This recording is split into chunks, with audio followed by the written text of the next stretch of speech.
మల్లారెడ్డి అంటే మీరే కదా. ధన్యవాదాలు అధ్యక్ష. రెండు విషయాలు చెప్తా అధ్యక్ష. ఒకటి, ప్రభుత్వానికి గవర్నమెంట్కు 1100 కోట్లు లాభం వచ్చేది చెప్తా అధ్యక్ష. రెండోదేమో మా మేడ్చల్ కౌన్సిలర్లు, కార్పొరేటర్లు, సర్పంచ్ల బాధ చెప్తా అధ్యక్ష. 2 నిమిషాలు. ఒక్కటే చెప్పు. 1100 కావాలా? 1 నిమిషంలా. నువ్వు నంబర్ 1 మినిస్టర్ అన్నా, నువ్వు మా ఇన్ఛార్జ్ మంత్రివి, నీకే చెప్తున్నా, మా ఇన్ఛార్జ్ మంత్రి అని చెప్తున్నా. అదే రెండో చెప్తాను.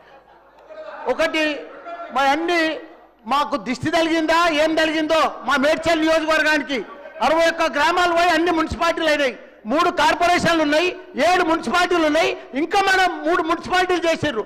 మాకు కౌన్సిలర్లు, కార్పొరేటర్లు అంతా కూడా 10 ఏళ్ల కోసం రిజర్వేషన్ తెచ్చినుండ్రి మా టీఆర్ఎస్ ప్రభుత్వం. ఇప్పుడు 5 ఏళ్లలోనే మొత్తం సమాప్తి చేసిరు కాబట్టి వాళ్ళంతా బాధపడుతుండ్రు. సేమ్ రిజర్వేషన్, సేమ్ కౌన్సిలర్లు, సేమ్ మున్సిపాలిటీలు, 13 మున్సిపాలిటీలు జిహెచ్ఎంసీలో కలపకుండా అట్లనే పెట్టాలన్నా. దయచేసి శ్రీధర్ అన్న అదొక్కటి మనవి. రెండోది, మీకు లాభం వచ్చేది చెప్తా. 1100. మంత్రి గారు